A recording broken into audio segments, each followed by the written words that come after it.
Hi, Thomas. I'm assuming they're all long-term injuries now, I'm thinking, but the one isn't long-term is Mickey van der Ven. What's the latest on him for Sunday and any other news team-wise?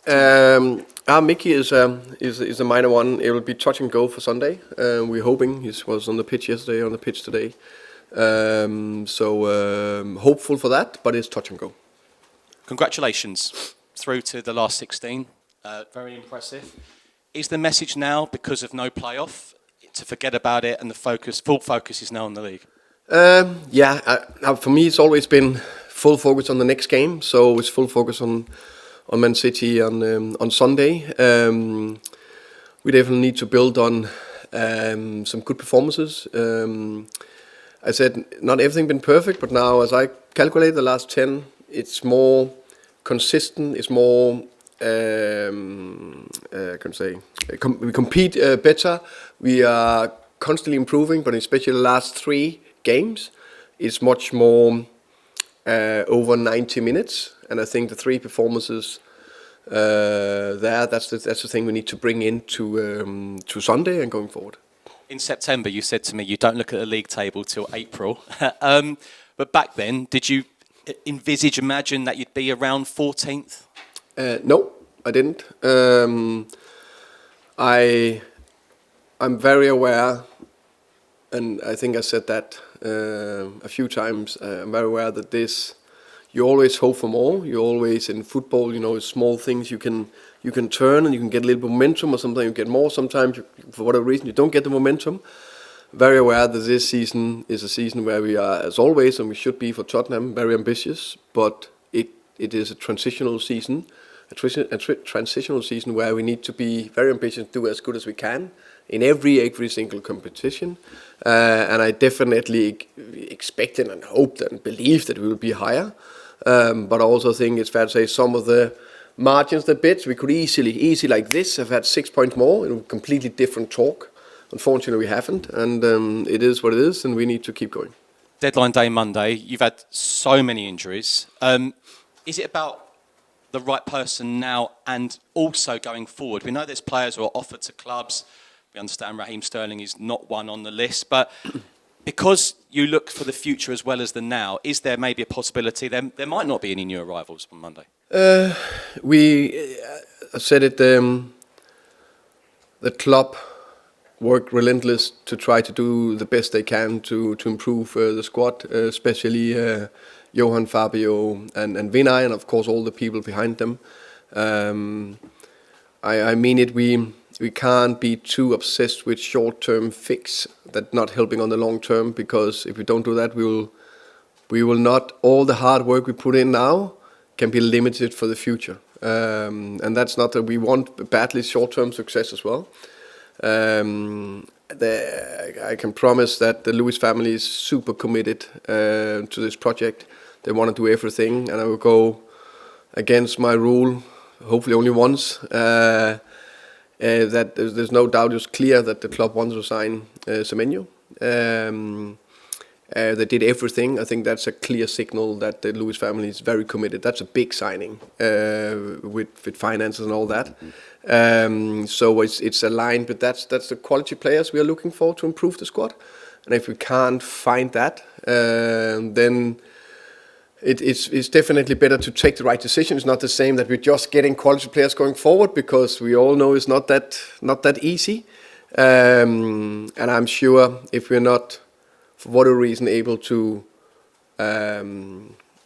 get another player in or players in this window, then for the summer it is a big summer ahead, and I'm not in doubt we'll see big improvements there. Hi Thomas, good afternoon. Dominic Solanke, lovely goal against Frankfurt, played well in general. Before that, scored against Dortmund in the Champions League. In general, how pleased are you with his fitness, his recovery process, and how sharp and ready is he for this weekend? It's a big game. It was so nice to have him back when he was through on goal. It was so nice that's a fine there, by the way. I don't know what the rules you have, guys, down here, but there must be internal fine system there. Yeah. It was so nice when Dom was through on goal that you just had that feeling, okay, this is a goal. and he just proved that. It was like always. There's a lot of thought process and analysis behind every decision we try to make in team selection and on the pitch and all that. And of course, it's tough not to bring Dom again in a very important game. But all signs, all my experience told me that it's not the right thing to do that. Kolo did very well, and then he came on and killed the game for us. He's still building, but he's ready to start on Sunday. Question about Pep Guardiola. Not too many managers in the league managed to beat Pep. At Brentford, you managed to beat him several times. You beat him in the summer as well. What's the biggest challenge of facing a Pep Guardiola side? And how different is this current version of Man City, this version of 25-26?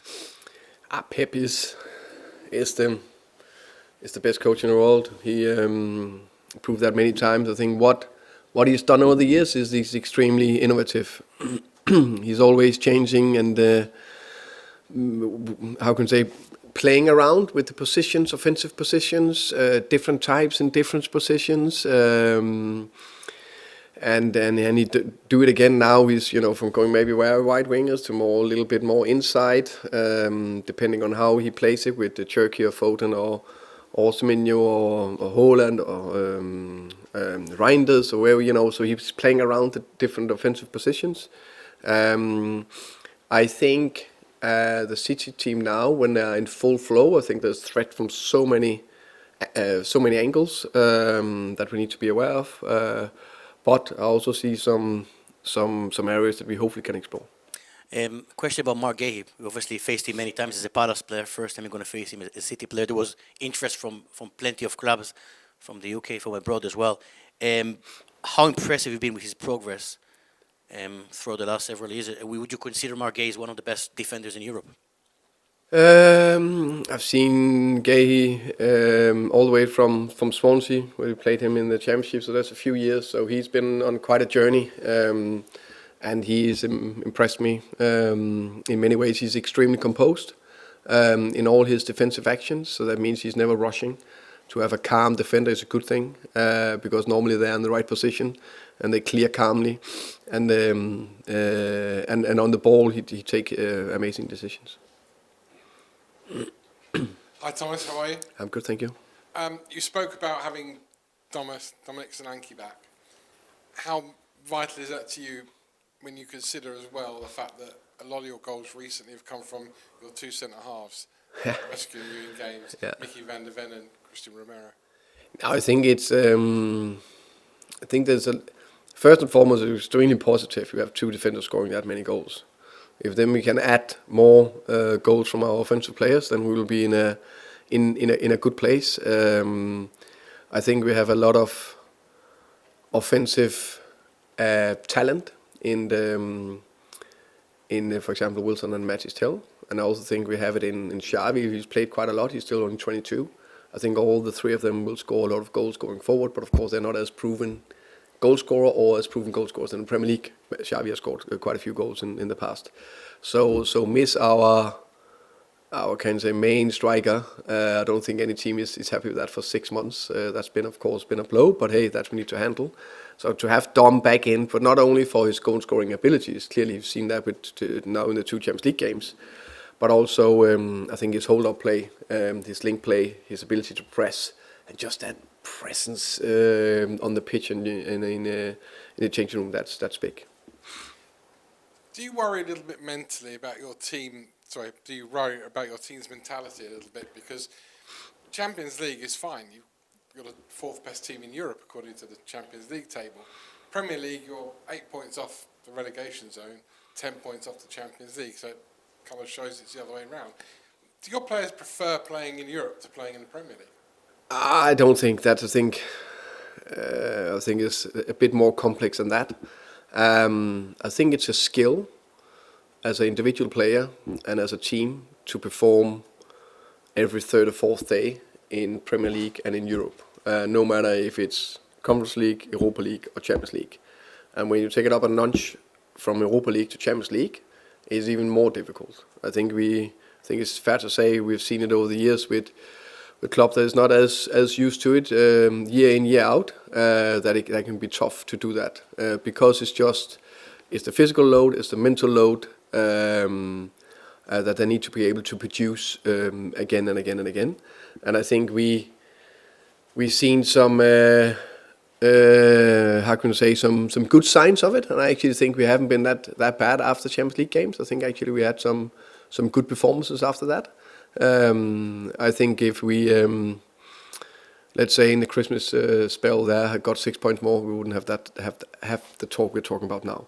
But the robustness to physically, mentally is the biggest thing, and that's a learning curve. I don't think you have many players in our squad that have done that just for 2 seasons. So that's a learning. Last one, a couple of years ago when the City came to Spurs, it was right at the end of the season. And some Spurs fans were a bit conflicted about who they wanted to win, because if Spurs won, they were happy because they were Spurs fans. But if City won, they were happy because it stopped Arsenal winning the title. We're a little bit further out now, but do you think on Sunday some Spurs fans might have a similar kind of mindset?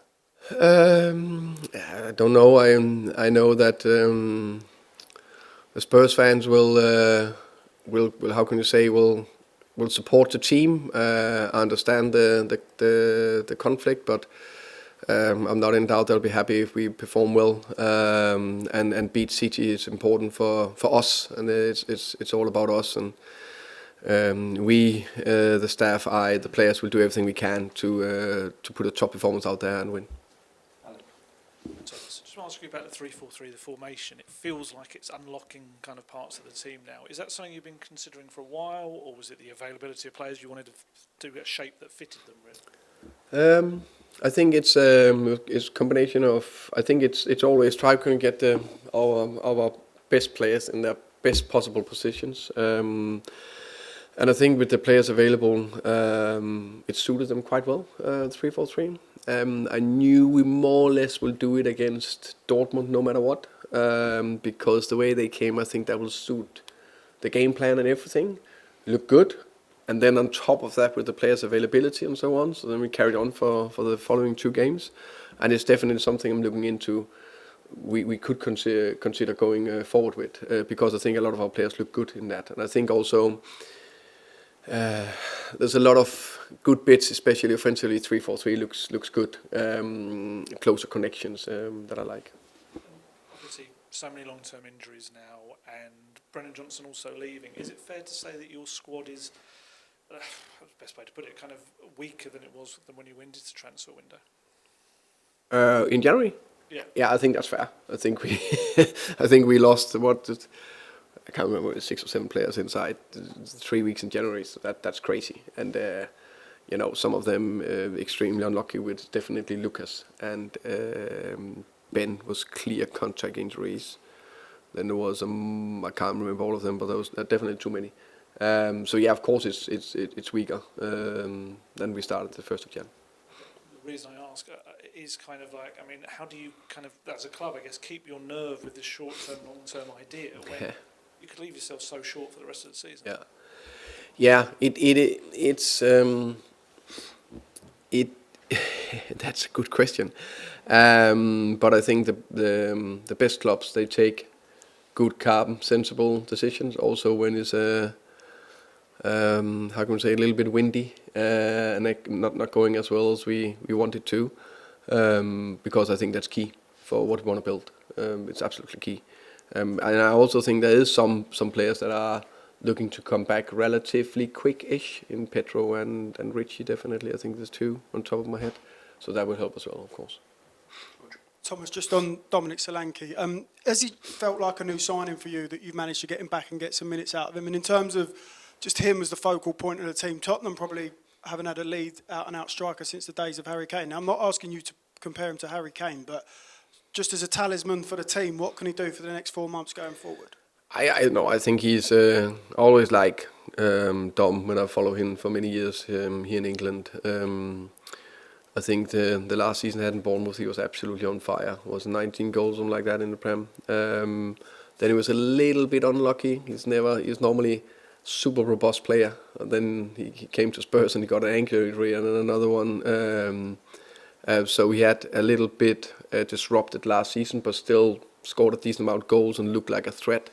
And he was one of the players when I stepped in the club and said, I'm sure he will score a lot of goals for us. I'm not in doubt. He got all the qualities, the way he want to play.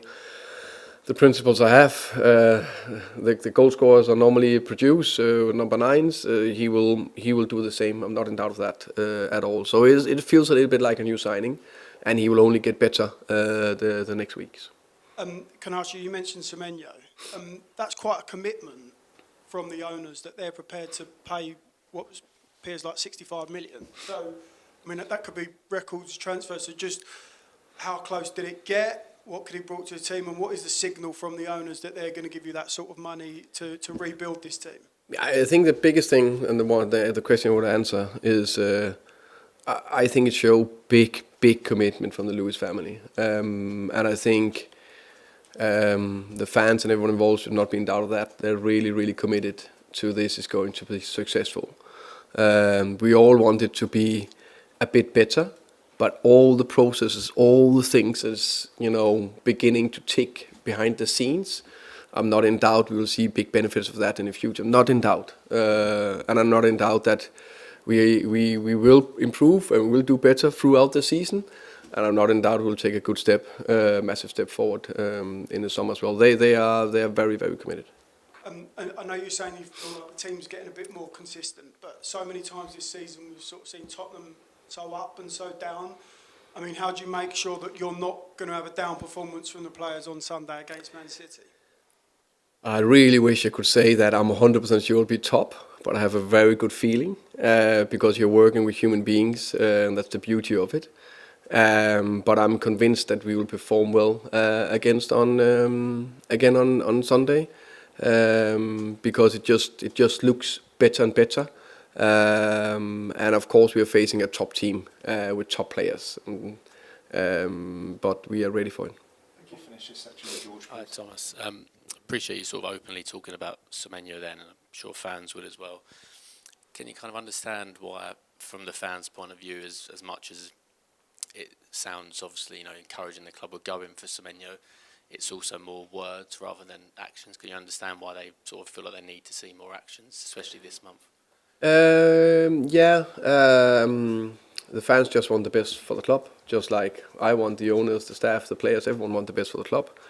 But I also think it's fair to say that the transfer window it's not Football Manager, unfortunately. It is not. It would be a lot easier, but also a little bit more boring. We will not have as many good stories to talk about in the last 30 days. You couldn't go to work basically because there's nothing to write about or talk about. So it is very difficult. The transfer market. It's an art. It's a craftsmanship. You need to be very good at it. And then there's always need to be a selling club that wants to sell. There needs to be a club that wants to buy. As a player in the middle also want to come.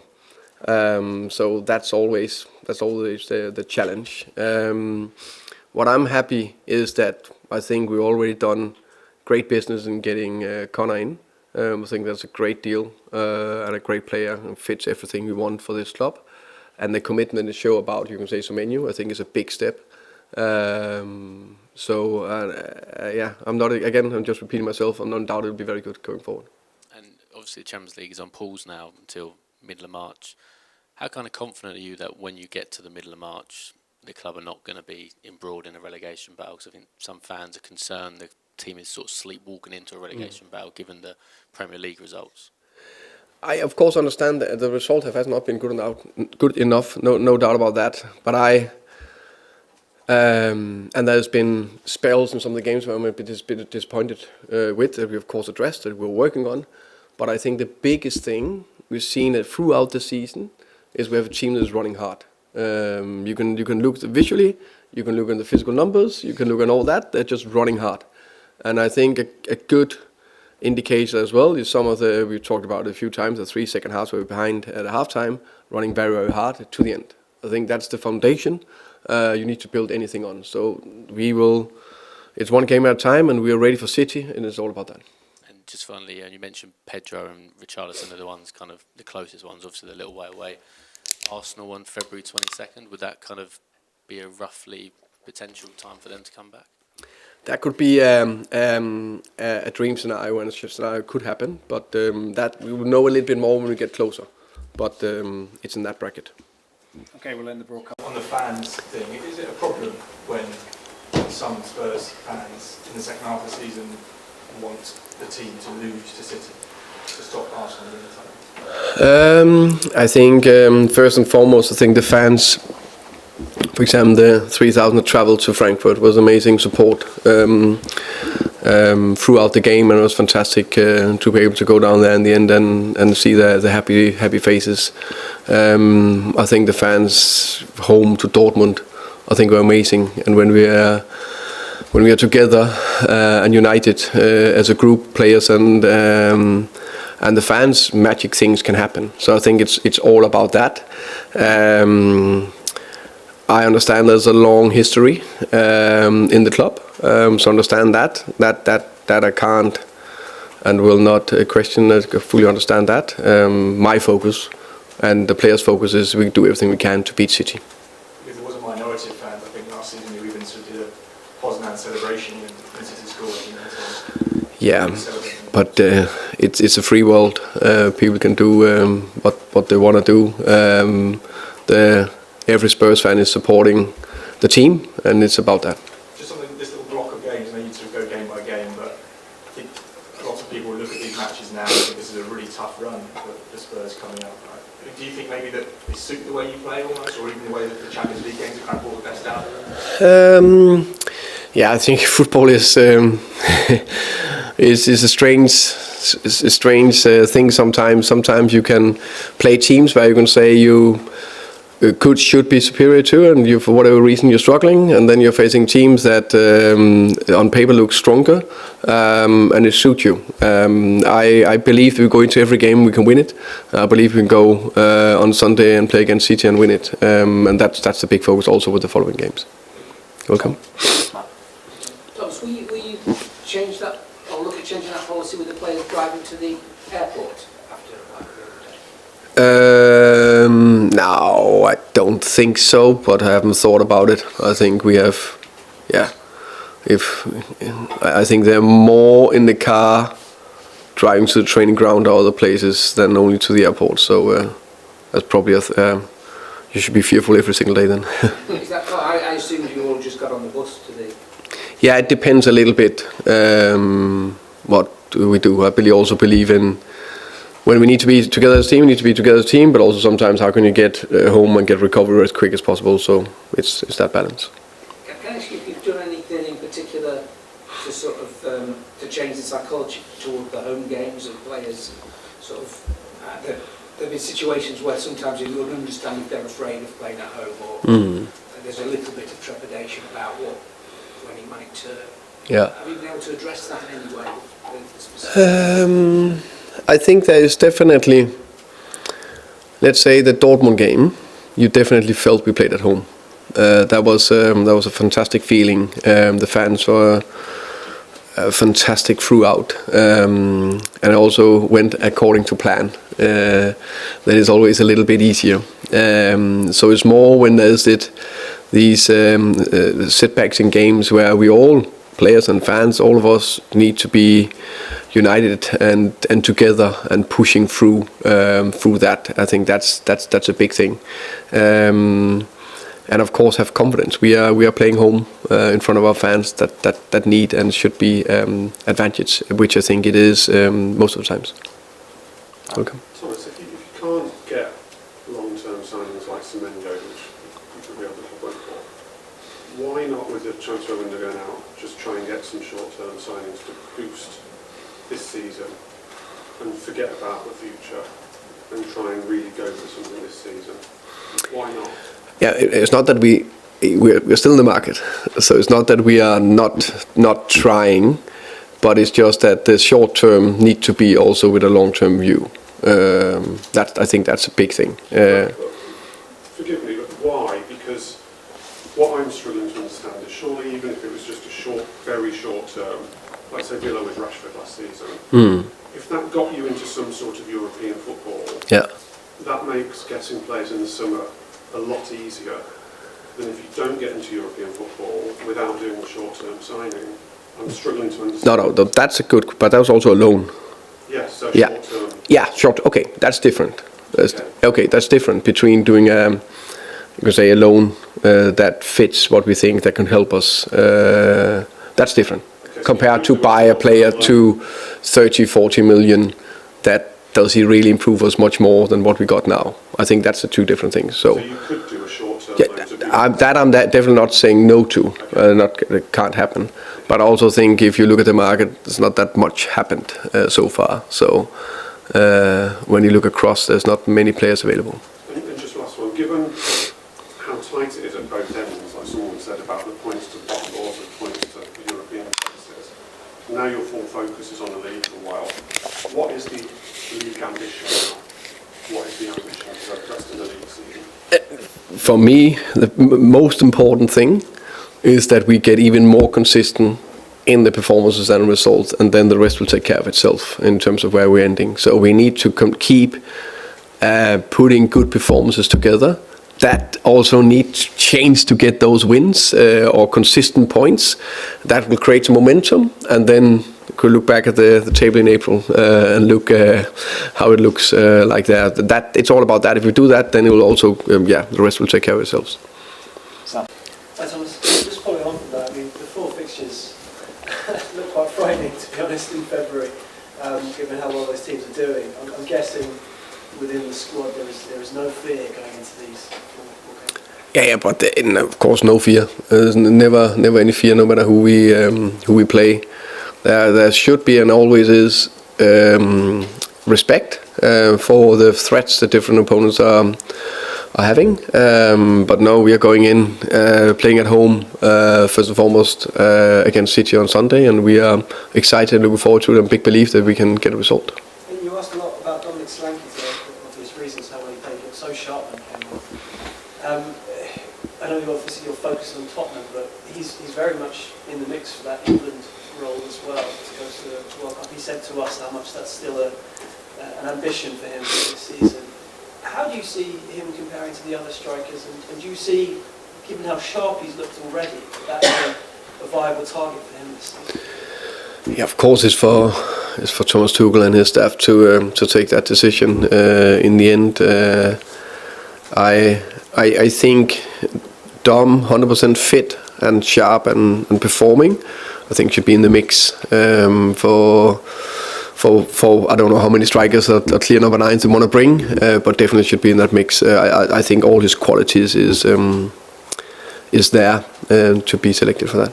And just on your other striker, Kolo Muani, we spoke about him not this week, but he played really well. It's been talked about him having his loan cut short and moving on.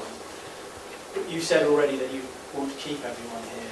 First of all, is that definitely the case with him? And First and foremost, yes. And next question, yeah. Okay. And what is the key to unlocking his potential in the Premier League? Because he seems to almost embody this, how Spurs have gone this season, doing really well in the Champions League. But not so well. Yeah, I think I really hope this goal and the performance can give him some confidence to build from, because I think his qualities and abilities, I always like them. I think he gives us a different dimension. You can say the first action inside the second minute against Frankfurt, where he's bursting through on the left hand side. That one, we want ability and pace is frightening. His goal is well taken, being in the right position inside the 6-yard box on a ball headed back in the mix, and also his ability to go in behind. So hopefully we are getting closer and closer. Sometimes you need rhythm. It's been, he came with basically no preseason, got injured, broke the jawbone, and then he got a little bit up to pace. We are not being free floating. All that. Hopefully now we are on the right end of things, and he can be better. If I may, just on back on Solanke, do you set him a target for goals this season? I never do that. Yeah, I never do that. I think they do it themselves. So I just try to, how can you say, analyze and improve the process every single day or week in terms of training, getting right areas, video clips, and all that. You've said to us about creating top scorers or strikers who pulled in a good haul of goals. How do you see him scoring his goals? Scoring his goals? Yeah. No, I think the most strikers, the guys who score the most goals, that is inside the 18-yard box from small slide passes, crosses, cutbacks, and I think he's very good in those situations. I just wanted to follow on from Tom, but Xavi Simons is another player who's played really well in the Champions League, perhaps has struggled a little bit in the Premier League to translate those performances. I wondered what you felt the difference was between the two competitions, but also how does he translate those performances to the Premier League?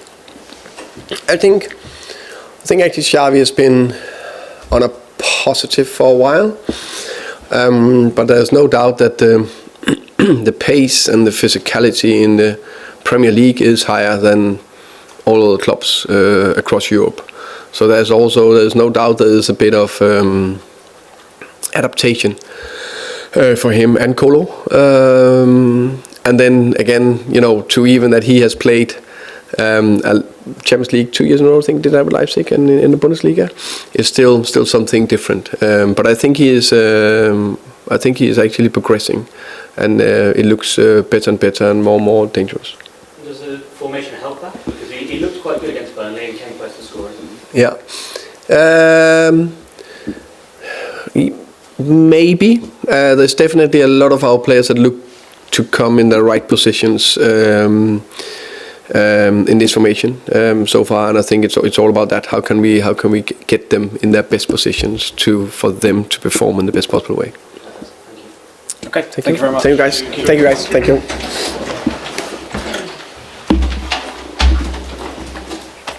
See you guys. Good luck.